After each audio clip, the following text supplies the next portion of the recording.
Segunda oportunidad para tu dinero, tu vida y nuestro mundo. Por Robert Kiyosaki, autor del bestseller internacional Padre Rico, Padre Pobre. Dedicatoria. Este libro está dedicado al Dr. Richard Buckminster Fuller, 1895-1983. El Dr. Fuller es un hombre casi imposible de describir o catalogar. Quienes lo mencionan se refieren a él como futurista, inventor, maestro, filósofo y arquitecto. Fue admitido 2 veces en la Universidad de Harvard, las mismas ocasiones en las que le pidieron que la dejara.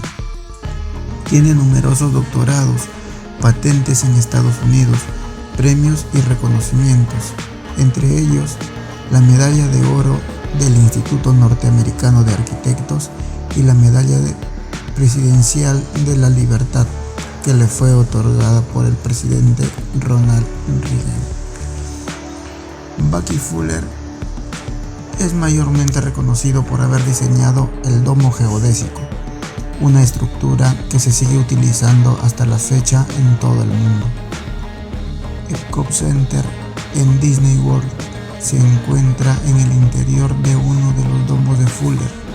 A este hombre le han llamado el primer futurista, el hombre que convirtió la predicción del futuro en ciencia.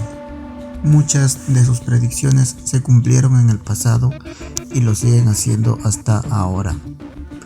El Dr. Fuller, bien conocido por su espíritu humanitario, también lo han llamado genio amistoso del planeta y abuelo del futuro. En 1982, John Denver compuso y grabó la canción Lo que un hombre puede hacer, precisamente para él.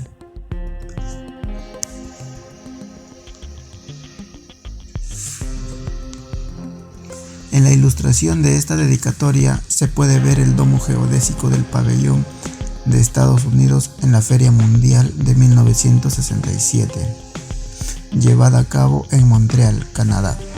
Este libro, Segunda Oportunidad, inicia con mi visita a la Expo 67, cuando viajé de aventón de Nueva York a Montreal para ver el domo de Fuller y el futuro. Con todo mi aprecio, quiero agradecer con todo mi corazón a Mike Sullivan y a Shay Caniglia, director ejecutivo y presidente de The Rich Dad Company, respectivamente, por arreglar el pasado y llevar a Padre Rico al futuro, y por darle a The Rich Company su segunda oportunidad.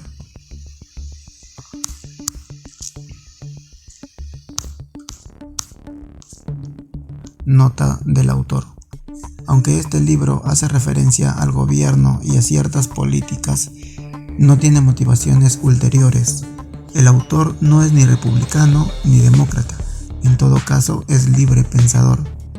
En el libro se menciona a Dios y al Espíritu, pero no es un libro religioso, no tiene motivaciones religiosas. El autor cree en la libertad de elegir una religión y de creer o no en Dios. Fuimos llamados para ser los arquitectos del futuro, no sus víctimas. Buckminster Fuller. Introducción. Hace mucho tiempo, Estados Unidos era el país acreedor más rico del mundo. Hace mucho tiempo, al dólar estadounidense lo respaldaba el oro. Hace mucho tiempo, imprimir dinero era un crimen conocido como falsificación. Hace mucho tiempo, la gente iba a la escuela, conseguía un empleo, se retiraba joven y vivía feliz por siempre. Hace mucho tiempo, lo único que tenías que hacer para volverte rico era comprar una casa y venderla después cuando subía su precio. Hace mucho tiempo, contar con un título universitario significaba tener un mejor salario. Hace mucho tiempo, ser viejo era un activo. Hace mucho tiempo, la gente retirada podía contar con que la seguridad social y Medicare se harían cargo de ella. Pero por desgracia, hace mucho tiempo se terminó. El cuento de hadas llegó a su fin. El mundo cambió y sigue evolucionando. Entonces, ¿qué necesitamos hacer ahora? Precisamente de eso se trata este libro, de la segunda oportunidad que tendrás para ti, para tu dinero y tu vida. Este libro se divide en 3 partes: el pasado, el presente y el futuro. El pasado examina las causas reales de la crisis financiera que enfrentamos actualmente. El presente analiza en dónde te encuentras hoy. El futuro explora la segunda oportunidad para tu dinero y tu vida y la forma en que puedes aprovechar las situaciones propicias que ofrecen la crisis y la adversidad para crear la vida que deseas. La palabra más importante de hoy es crisis. Recuerda que la palabra crisis tiene 2 partes, 2 lados: peligro y oportunidad. Tu segunda oportunidad te exige eludir los peligros que se te presentarán y estar preparado para aprovechar las situaciones propicias que te ofrece la creciente crisis financiera global. Primera parte: el pasado. El sistema tradicional: ve a la escuela, consigue un empleo, trabaja duro, ahorra dinero, compra una casa, sal de deudas e invierte a largo plazo en la bolsa de valores. Introducción.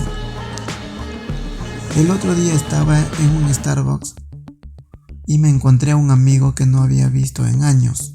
Aunque me dio gusto verlo, me sorprendió encontrarlo trabajando como barista. ¿Cuánto tiempo llevas trabajando aquí?, le pregunté. 5 meses, me contestó mientras tomaba mi orden. ¿Qué sucedió?, volví a preguntar. Bueno, perdí mi empleo después de la caída de la bolsa en 2007. Encontré otro, pero ese también lo perdí. Un poco más adelante, finalmente, después de gastar todo el dinero para el retiro y nuestros ahorros, terminamos perdiendo la casa. Simplemente no pudimos mantenernos a flote, me explicó. Pero no te preocupes, hemos estado trabajando, no estamos desempleados. Mi esposa y yo tenemos empleo. Es solo que no estamos haciendo mucho dinero. Así que, para ganar unos cuantos dólares más, trabajo aquí en el Starbucks. ¿Me entiendes, no? Para subir un poquito el nivel, me dijo riéndose a todo pulmón. Entonces me hice a un lado para que los clientes que estaban formados detrás de mí pudieran ordenar y le pregunté: ¿y entonces qué estás haciendo para tu futuro? Volví a la escuela para estudiar otra maestría. Digamos que es divertido volver a estudiar. Incluso tomo algunas clases con mi hijo. Él está tratando de conseguir su primer título de maestría. ¿La escuela la pagas con préstamos estudiantiles?, inquirí. Ajá. ¿Qué más podríamos hacer? Sé que esos préstamos son malignos y que voy a tener que trabajar por el resto de mi vida tan solo para poder pagar el mío. Mi hijo tendrá un poco más de tiempo para poder pagar el suyo. Pero si queremos conseguir empleos mejor pagados, tenemos que tener más educación. Tenemos que hacer dinero y ganarnos la vida. Y por eso estamos en la escuela.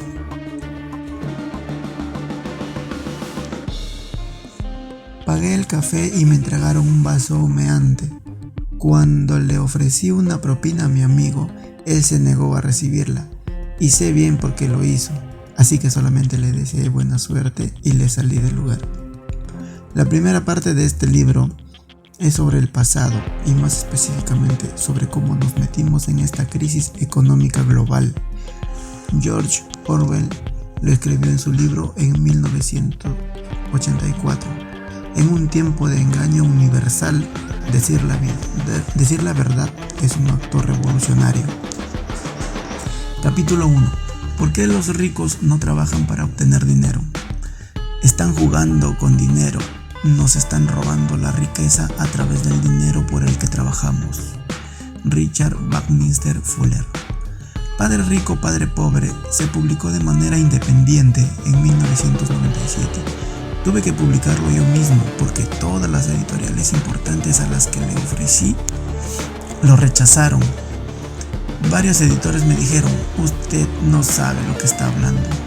Algunos de los puntos a los que se opusieron tenían que ver con las afirmaciones de mi padre rico, como: tu casa no es un activo, los ahorradores son perdedores, los ricos no trabajan para obtener dinero.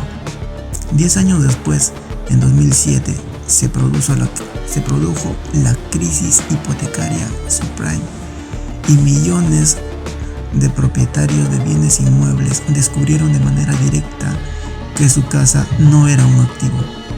En 2008, el gobierno de los Estados Unidos y el Banco de la Reserva Federal comenzaron a imprimir billones de dólares y provocaron millones de ahorradores se convirtieran en perdedores gracias a la anulación de su poder adquisitivo por causas como la inflación, el incremento en impuestos y bajas tasas de interés sobre sus ahorros. En el libro Padre Rico, Padre Pobre, la lección 1 de Padre Rico es: los ricos no trabajan para obtener dinero. Sin embargo, esa fue la enseñanza sobre el dinero menos criticada de las tres. En este capítulo comprenderás por qué este comentario es el más importante de mi Padre Rico y por qué es fundamental entenderlo antes de que empieces a evaluar las opciones para tu segunda oportunidad, para el nuevo comienzo, para tu dinero y tu vida. Lo que necesitas saber sobre el dinero. El tema del dinero puede ser complicado e intimidante, pero si empiezas por los rudimentos y los usas como si fueran ladrillos, podrás ir construyendo el conocimiento que necesitas para entender el dinero, invertirlo y hacerlo trabajar para ti.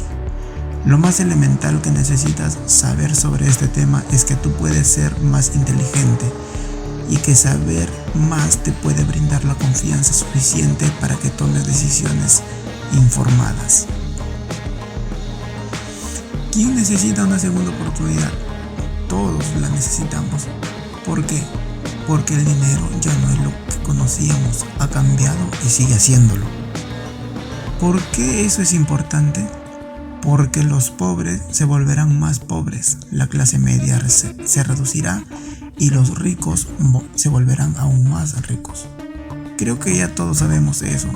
¿Cuál es la diferencia entre que los ricos se vuelvan más ricos y que todos los demás se vuelvan más pobres? Mucha gente que es adinerada ahora estará entre los nuevos pobres. ¿Por qué los ricos serán los nuevos pobres? Hay muchas razones. Una de ellas es porque mucha gente adinerada mide su riqueza en dinero. ¿Y qué hay de malo en ello? Que el dinero ya no es dinero.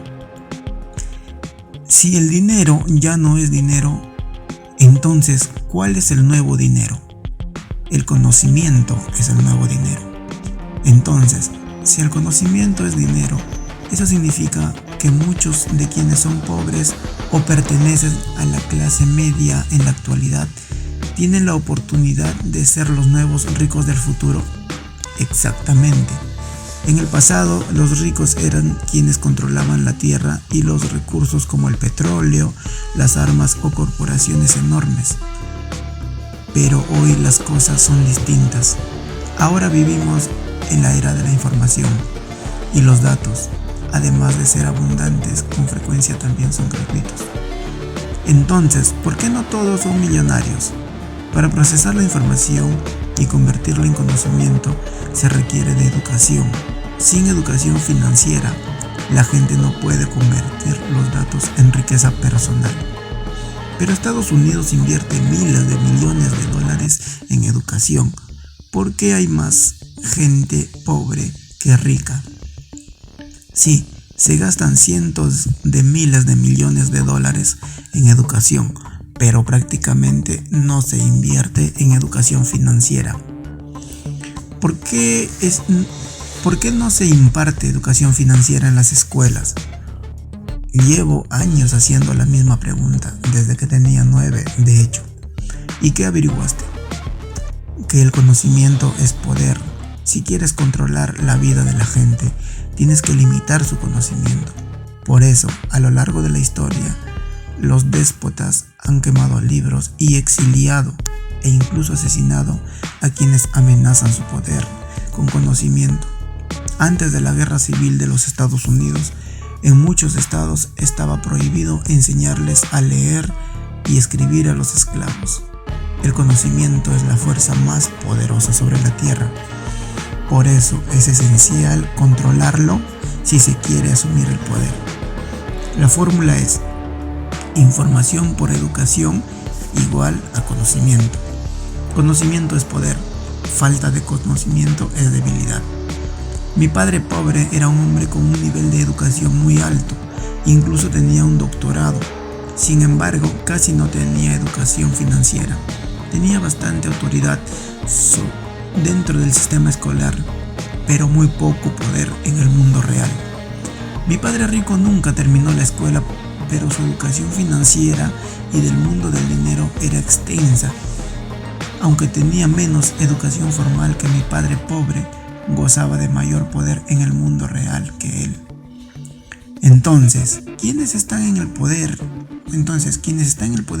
mantienen el control por medio del sistema escolar, a través de lo que se enseña y lo que no. Es por eso que en las escuelas no se ofrece educación financiera. Me parece que así es. El conocimiento financiero de la actualidad es más poderoso que un arma de fuego o que los latigazos y los grilletes de la esclavitud. La falta de educación financiera esclaviza a miles de millones de personas en todo el mundo. ¿Qué reemplazó los latigazos, los grilletes y las pistolas? El sistema monetario. El sistema monetario, nuestro dinero, ¿cómo puede controlar a la gente? El sistema monetario está diseñado para mantener pobre a la gente, no para ayudarla a enriquecer. Fue creado para mantener a la gente trabajando muy duro para obtener dinero. El dinero esclaviza a quienes carecen de educación financiera porque los vuelve esclavos de un cheque de nómina, de un pago semanal o quincenal. Además, nuestra riqueza está siendo robada a través del dinero, a través de aquello por lo que la mayoría de la gente trabaja toda su vida. Por eso es que quienes se empeñan más en conseguir dinero, a quienes llamamos la clase trabajadora, son cada vez más pobres a pesar de lo mucho que se esfuerzan.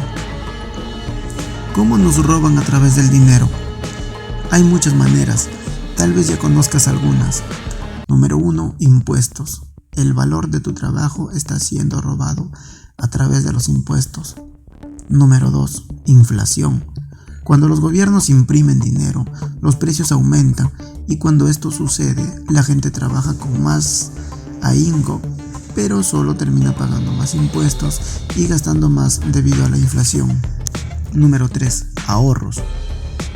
Los bancos roban la riqueza de los ahorradores a través de un proceso bancario conocido como sistema de reserva fraccionaria. Tenemos una reserva fraccionaria de 10. Por ejemplo, cuando el ahorrador guarda $1 en su cuenta de ahorros, el banco tiene permiso de prestar $10 contra ese dólar a quienes lo soliciten. Se trata de otra manera de imprimir dinero, que no solo es inflacionaria, sino también reduce el poder adquisitivo del dinero del ahorrador. Esta es una de las razones por las que Padre Rico solía decir: los ahorradores son perdedores. Más adelante explicaré otras formas en que te están robando tu dinero. Como ya dije, el sistema monetario fue diseñado para empobrecer a la gente, no para enriquecerla. Pero, ¿puedes probar lo que dices?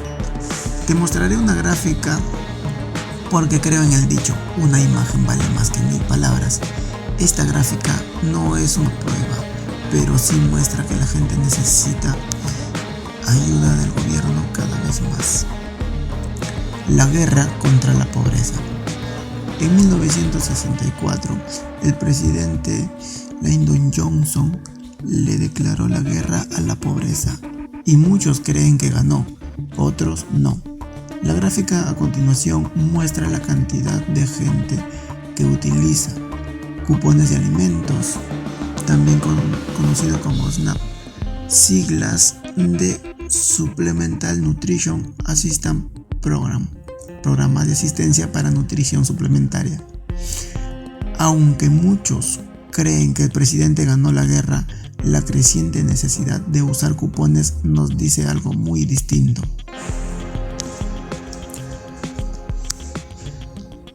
La gráfica de individuos que reciben cupones de alimentos nos muestra que en 1975 aproximadamente 17 millones se beneficiaban de esta prestación. Para 2013 el número se había incrementado hasta llegar a los 47 millones aproximadamente y sigue creciendo. El número de personas pobres aumenta. ¿De dónde vienen? De la clase media. A muchos de los pobres de la actualidad les estaba yendo bien y eran parte de la clase media estadounidense hasta hace algunos años. La guerra contra la clase media. Actualmente cada vez menos hogares obtienen ingresos correspondientes al nivel de la clase media. Los ingresos de la clase media no fue lo único que se estancó. También la cantidad de hogares que los reciben ha sufrido un decremento desde la década de los 70. En 2010, la cantidad de hogares estadounidenses que ganaban entre 50 y 150% del ingreso medio era 42.2%, punto al que llegó después de haber estado en 50.3% en 1970. Porcentaje de hogares con ingresos anuales del 50% de la clase media, según la fuente Alan Kruger. La gráfica anterior nos muestra lo que le está sucediendo a la clase media. Hace unos años el periodista de televisión Lou Dobbs escribió un libro sobre la decadencia de la clase media. La premisa de Lou era: si la clase media está en decadencia, entonces Estados Unidos también lo está, porque la clase media es el motor de la economía del país. Durante la campaña presidencial de 2012, los dos candidatos, Barack Obama y Mitt Romney, prometieron salvar a la clase media. Cualquier mente curiosa preguntaría: ¿por qué la clase media necesita ser salvada? Pero ya todos sabemos que si el gobierno promete rescatarte es porque ya estás perdido. La inflación roba la riqueza. El sistema monetario te roba tu riqueza a través de la inflación. La gráfica que encontrarás a continuación explica por qué la clase media y pobre enfrentan tantas dificultades a pesar de lo mucho que trabajan. El costo de importantes bienes y servicios de la clase media ha crecido con rapidez. Mientras que el ingreso de la clase media se estanca, el costo de sus bienes y servicios sigue subiendo de manera significativa. Si estas compras fueran lujos, entonces el aumento no sería preocupante. Sin embargo, el gas, los cuidados de salud, la educación universitaria y la posesión de una casa no son ningún lujo. Todos son elementos clave para unirse o seguir perteneciendo a la clase media, y su costo ha aumentado de manera importante y mucho más rápido que la inflación. Crecimiento en precio neto de la inflación total 1970-2009. ¿Cómo provoca la inflación el sistema monetario? La primera causa de la inflación es la impresión del dinero. Cuando se imprime dinero, ya sea que lo hagan los bancos o los gobiernos, suceden dos cosas. La inflación inicia y los impuestos suben. Cuando los precios y los impuestos suben, la gente empieza a tener problemas económicos. ¿Cómo sobrevive la gente cuando suben los precios? Cuando los precios suben, la gente usa sus tarjetas de crédito para sobrevivir. Muchos se ven forzados a recortar sus gastos, como por ejemplo la compra de comida más sana o el cuidado dental. Muchos se vuelven esclavos de la deuda. Otros más se tienen por transformar casi en sirvientes obligados a trabajar para alguien por plazos demasiado prolongados, y algunos solo viven para generar su cheque de nómina. Esclavos de la deuda.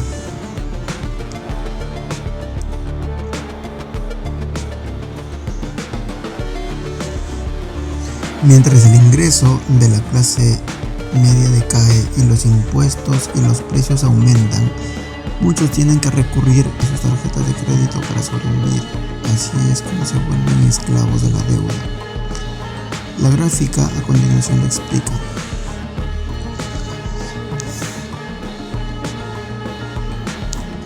Hoy en día los impuestos, la deuda y la falta de información son los grilletes de hierro de los esclavos modernos. Dos tipos de ricos. ¿Cómo es que los ricos cada vez más si la clase media y los pobres? ¿Cómo es que los ricos tienen cada vez más si la clase media y los pobres cada vez tienen menos? Hay dos tipos de ricos. En el primero están los verdaderamente pudientes, son quienes cada día tienen más. El otro tipo está empobreciendo. La siguiente gráfica te mostrará por qué.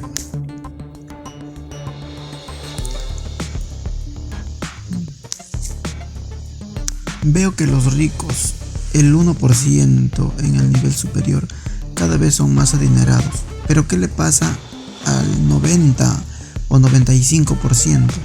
¿Por qué bajan sus ingresos? ¿Son esos los ricos de los que hablas? ¿Los que cada día tienen menos? Sí, esta gráfica nos habla de dos tipos diferentes de gente rica. Como podrás ver, la gente que realmente es millonaria, es decir, el 1% en el nivel superior o por encima de todos los demás estadounidenses, se volvió extremadamente rica porque en 1979 a la fecha obtuvo una ganancia de 309% en su ingreso. El otro 95 o 99% en cambio está perdiendo terreno porque su ingreso no aumenta. Es por eso que anteriormente dijiste que algunos de los ricos se están convirtiendo en los nuevos pobres. Sí, observa que la gráfica que acabamos de ver solo nos lleva hasta 2007. Ese fue el año en que comenzó la gran recesión. Después de 2007, muchos millonarios desaparecieron debido al fiasco hipotecario, subprime y a la caída del mercado de valores. ¿Eso significa que esta misma gráfica se vería peor actualizada? Sí, el 1% de estadounidenses en el nivel superior ahora tiene todavía más dinero. Muchos de los otros del segundo tipo de ricos que describí son ahora más pobres. Hubo quienes pasaron de ser millonarios a ser pobres en menos de un año. Otros desaparecieron cuando perdieron sus increíblemente bien pagados empleos y sus casas, y cuando sus fortunas en forma de portafolio de acciones se desplomaron. Actualmente, de los ricos que sobrevivieron al colapso y permanecieron en el 20% superior, muchos están empobreciendo a causa de la inflación. Algunos ya forman parte de la clase media. Por favor, vuélveme a explicar la diferencia entre los dos tipos de ricos. Uno se conforma por la gente con empleos bien pagados, como ejecutivos de corporaciones, profesionistas, doctores y abogados, por ejemplo, y atletas y estrellas de cine. Todos ellos son ricos porque reciben ingresos altos. El otro tipo es el de la gente que no necesita un empleo para ser rica. La mayoría de estas personas son ricas gracias a sus activos. El millonario de la casa de junto. En 1996 se publicó El millonario de la casa de junto. Fue un gran libro para aquel tiempo. Los autores fueron Thomas J. Stanley y William D. Danko, quienes describieron la forma en que algunos ciudadanos ordinarios de la clase media se habían convertido en millonarios. Lo hicieron sin ser Donald Trump, Steve Jobs ni Gordon Gekko de la película Wall Street. Tampoco eran estrellas de cine millonarias, ni estrellas de rock o atletas profesionales. Se convirtieron en millonarios de la clase media gracias a una buena educación, a que vivieron en un hogar modesto, en un buen vecindario, a que conducían automóviles de precio accesible y a que ahorraron dinero e invirtieron de manera constante en el mercado de valores. Muchos eran millonarios de valor neto, es decir, gente que se había vuelto rica como resultado del creciente valor de sus inmuebles y sus portafolios de inversión para el retiro. Llegaron a ser millonarios de clase media gracias a la inflación y a que eran parte de la pujante economía estadounidense. Eran la prueba viva del sueño americano. El 11 de septiembre del 2001, los ataques terroristas a las Torres Gemelas marcaron el inicio del nuevo milenio y el fin del sueño americano. La gráfica siguiente muestra que a partir del 11 de septiembre, la vida hizo mucho más difícil para los millonarios de la Casa de Junto. El remate de la Casa de Junto. En 2007, cuando estalló la burbuja de la crisis hipotecaria subprime, muchos millonarios de la Casa de Junto tuvieron que rematar sus inmuebles. Antes de 2007, los precios de las casas habían estado incrementándose de manera constante durante años. Conforme los precios subieron, millones de propietarios empezaron a solicitar préstamos sobre el valor líquido de la vivienda, que en muchos casos usaron para pagar la deuda de sus tarjetas de crédito o para irse de vacaciones. Dicho de otra forma, estas personas usaron sus casas como cajeros automáticos y, cuando su valor se desplomó, tuvieron que aprender que su casa no es activo por las malas. El uso de tarjetas de crédito disminuyó en cuanto los precios de las casas se desplomaron y cuando los propietarios dejaron de usar las tarjetas. La economía se desaceleró porque depende del gasto de los consumidores y de que usen sus medios de crédito. Asimismo, cuando los consumidores disminuyeron el gasto, los minoristas empezaron a sufrir y, cuando esto sucede, la economía mundial también se ve afectada. Actualmente hay aproximadamente 115 millones de hogares en Estados Unidos.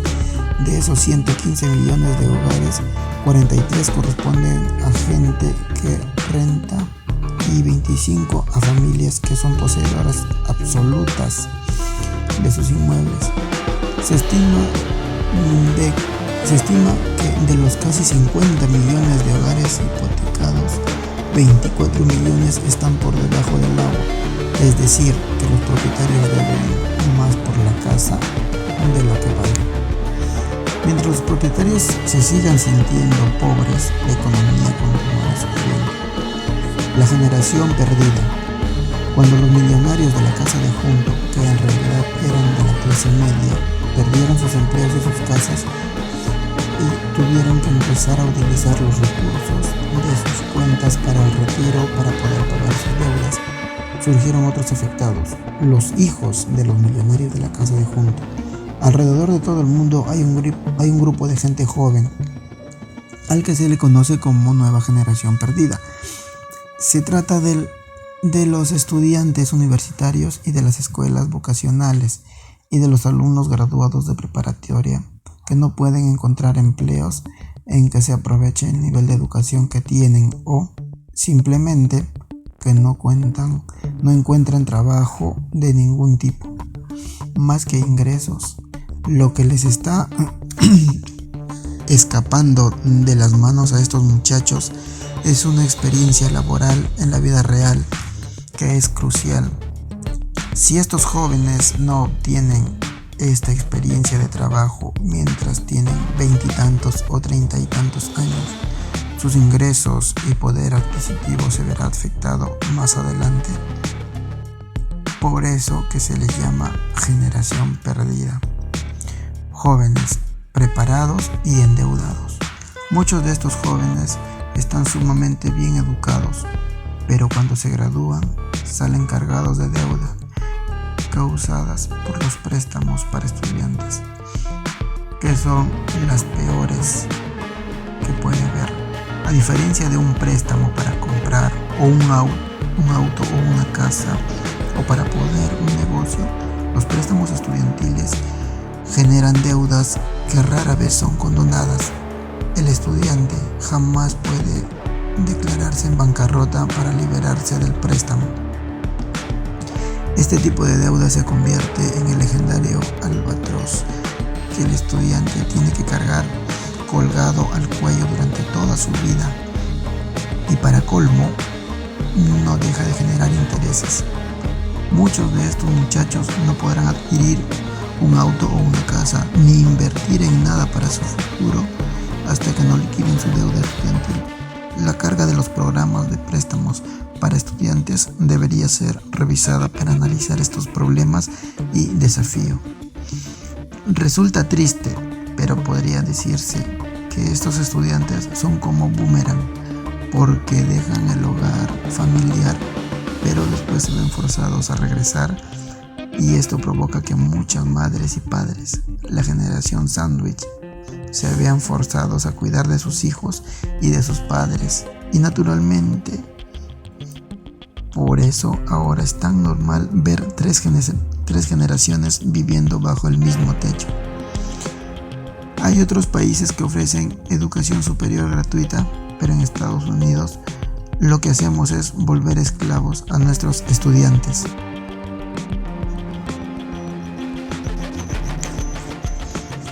Es por esto que dices que todos merecen una segunda oportunidad, porque algunos de los ricos se están volviendo pobres, la clase media disminuye, los pobres aumentan y nuestros estudiantes están desempleados y endeudadísimos, a pesar de contar con un alto nivel de preparación.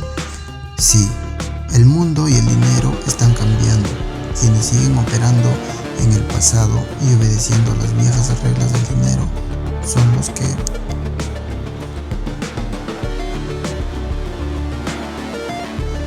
están siendo desplazados en el presente. Vivimos en la era de la información. En Internet es posible encontrar una enorme cantidad de datos que en su mayoría son gratuitos, pero si no cuenta con educación financiera, la gente no puede convertir esa información en conocimiento. Dices que la información es poder, pero hay millones de personas que, aunque cuentan con educación superior, no tienen control. Es por eso que millones de personas necesitan una segunda oportunidad para recuperar su poder.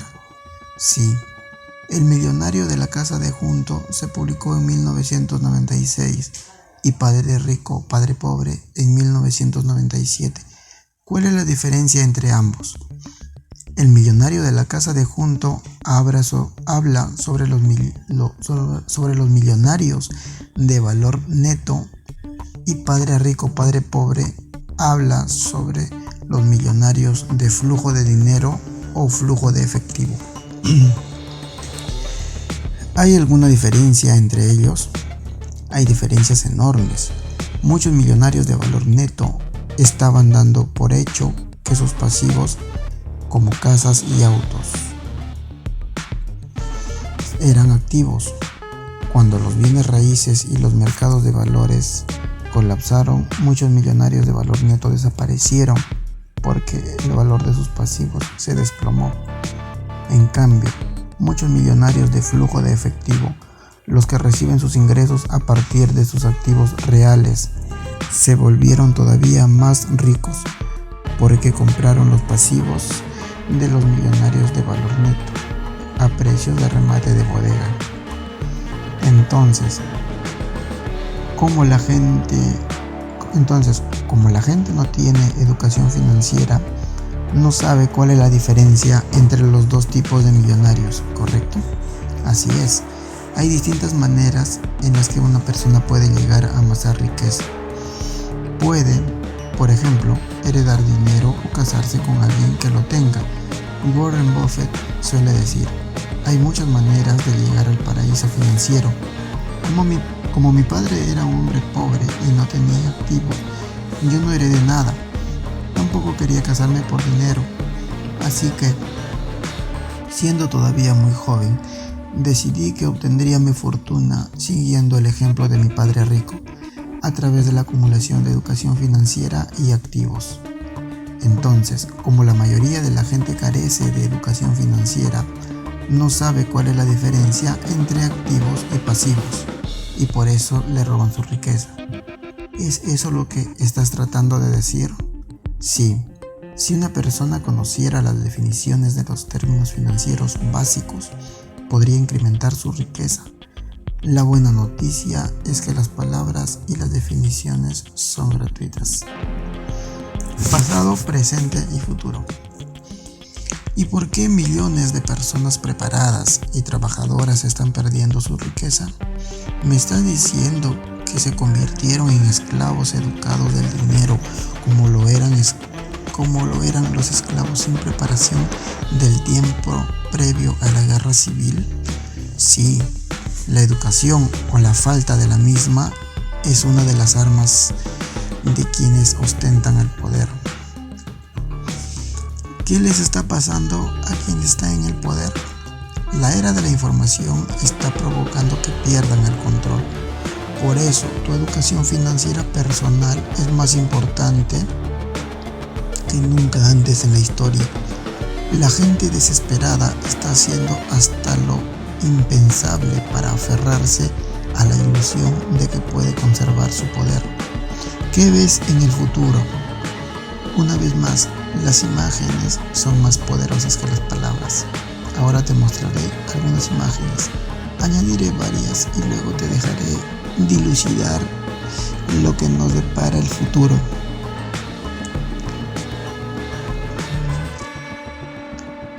En esta gráfica puedes ver el pasado, el presente y el futuro promedio industrial Dow Jones. No es una medición de toda la economía porque es demasiado compleja, sino más bien una foto instantánea de lo que ha estado sucediendo en una de sus partes.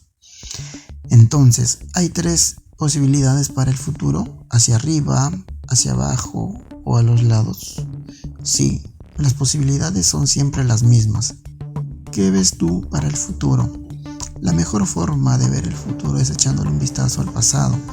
En la gráfica que acabamos de analizar se puede ver el pasado y un suceso que conocimos como la Gran Depresión y que dio inicio con la caída del mercado de valores en 1929. ¿Este fue el gran colapso del mercado de valores de 1999? Sí. ¿El siguiente colapso podría ser peor? Sí. ¿Qué sucedería si así fuera? Observa la Gran Depresión.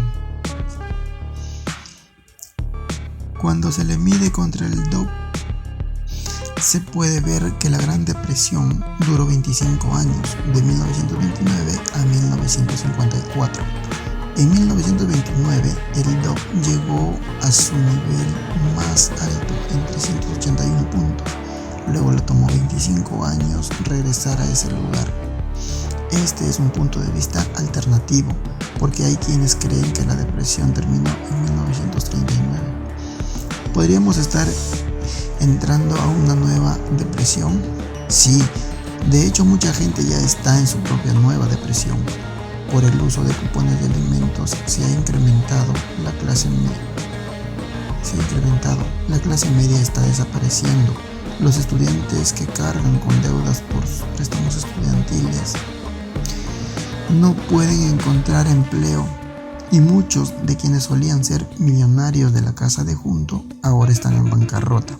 Para colmo, los primeros de aproximadamente 76 millones de baby boomers estadounidenses ya empezaron a jubilarse. muchos de estos baby boomers que ya están envejeciendo, si no es que la mayoría, no cuentan con suficiente dinero para retirarse. Los avances en el campo de la medicina podrían implicar que estas personas vivan más tiempo, pero mientras tanto, el costo de los cuidados de salud seguirá aumentando y lo mismo sucederá con el costo de los alimentos, combustibles y vivienda. Seguridad mediocre. Observa la gráfica que se presenta a continuación. En ella se describe la condición de Fondo de Seguridad Social de los Estados Unidos. ¿Qué significa esta gráfica? Significa distintas cosas para cada quien. Si eres joven, te dice que más te vale no contar con que el gobierno se hará cargo de ti. Si eres baby boomer, significa que el dinero que le pagaste al Fondo de Seguridad Nacional ya desapareció. Si perteneces a la generación de la Segunda Guerra Mundial, tuviste suerte.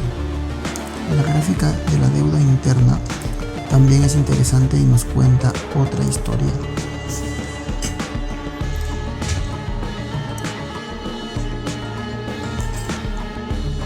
¿Qué nos dice esta gráfica?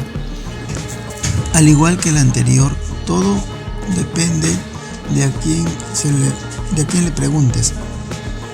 Para la mayoría de la gente y para el estadounidense promedio, esta gráfica no significa nada, porque como casi todos los estadounidenses carecen de educación financiera, no pueden leer gran cosa en ella. Actualmente la deuda interna asciende a 17 billones de dólares. Para algunas personas esto significa que el fin se acerca, pero para unos cuantos afortunados es la señal de que su gran oportunidad está por llegar. ¿Para ti qué significa? Aunque me siento identificado con los dos primeros grupos, en realidad pertenezco al tercero. Naturalmente temo y me preocupo por quienes resultarán dañados, pero en general veo el futuro con emoción porque seré testigo del cambio de poder y de la transferencia de riqueza más grande de la historia del mundo. Es el amanecer de una nueva era. Si el cambio se lleva a cabo de la manera adecuada, se romperán muchos de los grilletes de la humanidad y entraremos a una era de prosperidad sostenible para muchos. Pero si las cosas no salen bien y quienes tienen el poder recurren a la violencia para conservarlo, podríamos entrar a una nueva edad oscura. ¿Qué será lo que marque la diferencia? Habrá muchos factores en juego, como la tecnología y el ascenso de China. Habrá muchos factores en juego, como la tecnología y el ascenso de China hasta convertirse en un poder mundial. Sin embargo, el cambio tendrá que darse en la educación, no solo en lo que enseñamos, sino en la forma en lo que hacemos. ¿Qué crees que suceda? ¿Crees que la educación cambiará? No, al menos no en el futuro cercano.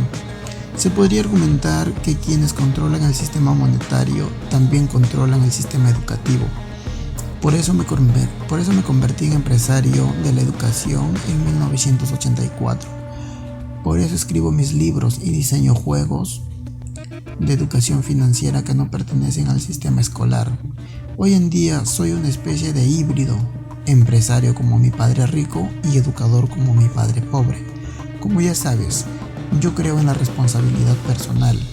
Creo en cambiar las cosas que podemos modificar y controlar. Todos tenemos la capacidad de cambiar de manera personal, pero lo más sencillo e importante es que lo hagamos a través de la educación. ¿Qué ves en el futuro? Para ver el futuro primero se tiene que estudiar el pasado, recordar el dicho: quienes no aprenden del pasado están condenados a repetirlo. En el pasado hubo dos tipos de depresiones: la depresión estadounidense de 1929 hasta 1954 y la hiperinflación alemana de 1918 a 1924. ¿Cuál es la diferencia? En términos bastante sencillos, Podríamos decir que los estadounidenses no imprimieron dinero y los alemanes sí. A continuación, se ilustra lo que sucedió cuando Alemania empezó a imprimir dinero. Un hombre que era millonario en 1923 estaba en bancarrota 5 años después. La imagen anterior muestra lo que sucede cuando un banco central y un gobierno imprimen dinero para pagar sus deudas. En 1918, un ciudadano alemán podía ser millonario si tenía millones de marcos alemanes ahorrados. Pero menos de 5 años después, ese mismo alemán ya se había convertido en un hombre pobre. ¿Está sucediendo lo mismo en Estados Unidos actualmente? Sí. A continuación se presenta una gráfica de la expansión cuantitativa. La mayor depresión de dinero de todos los tiempos. Expansión de la base monetaria realizada por la Fed.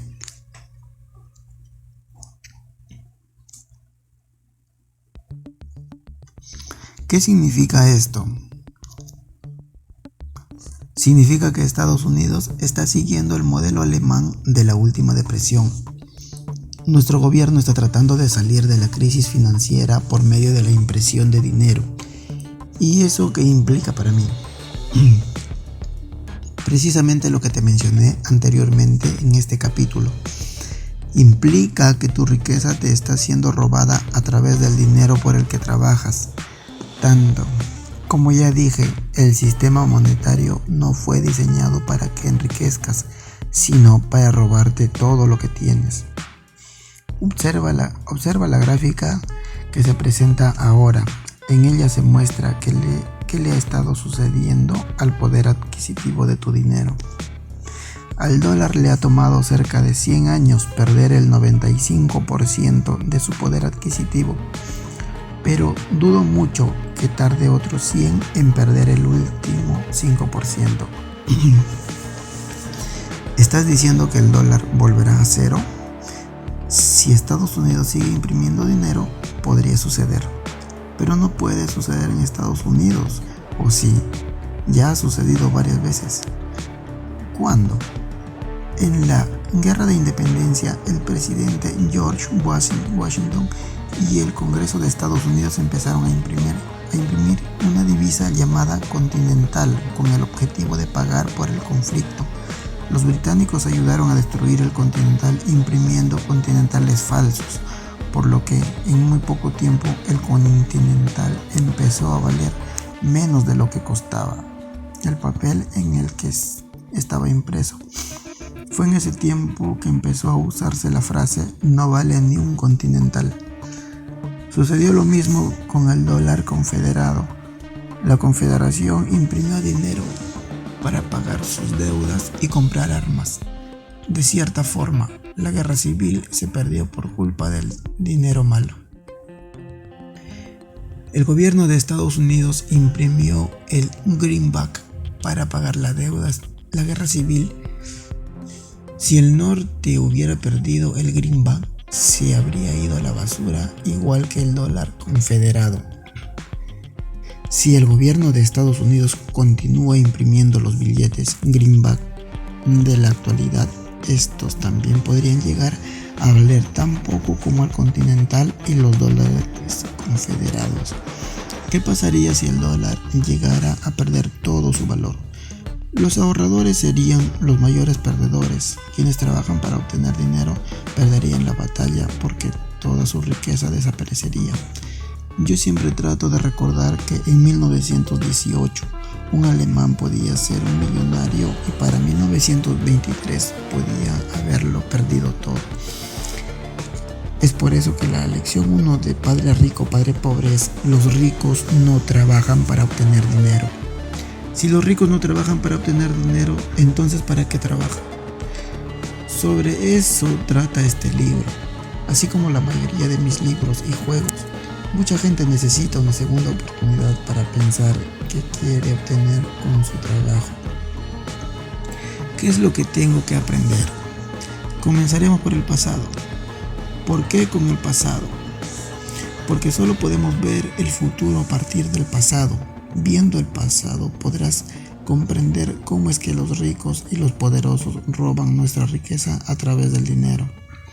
En los siguientes capítulos descubrirás cómo los ricos y poderosos nos han estado desplumando con un gran golpe de dinero. Si comprendes cómo funciona el gran golpe de dinero, tendrás más posibilidades de elegir bien en el presente para tener un futuro más próspero. ¿Toda la gente tendrá un futuro próspero y seguro? Por desgracia, no. Me temo que no. ¿Por qué? Porque la mayoría de la gente sigue viviendo en el pasado y por eso no puede entender la lección 1 de Padre Rico. Los ricos no trabajan para obtener dinero. En la actualidad, la mayoría de la gente está demasiado ocupada trabajando para obtener dinero, para pagar sus cuentas y para ahorrar suficiente para el futuro. Es evidente que no van a entender la lección 1 a menos de que estén dispuestos a tomarse algo de tiempo para comprender el pasado. A la gente estancada en el pasado, la segunda oportunidad no le servirá de nada. Recuerda el dicho, la definición de locura es hacer exactamente lo mismo una y otra vez y esperar resultados diferentes. Hay mucha gente que cae en la locura en lo que se refiere al dinero. Tenemos que empezar con el pasado para poder ver el futuro. ¿Estás preparado? Si tu respuesta es afirmativa, por favor continúa leyendo. Una última pregunta. Si el dinero fue diseñado para empobrecer a la gente y robar su riqueza, entonces ¿a quiénes hace millonarios? A los ricos, pero solo a los ricos que no trabajan para obtener dinero, los que controlan el juego del dinero. ¿Cuánto tiempo ha durado el juego? El juego del dinero empezó desde que los humanos comenzaron a desplazarse sobre la tierra. Los humanos siempre han querido esclavizar a otros o tomar lo que tienen. Es un juego muy antiguo y los ricos llevan muchísimo tiempo jugándolo. Si crees que es tu turno de aprender el juego del dinero, el que juegan los ricos, entonces esta segunda parte es para ti.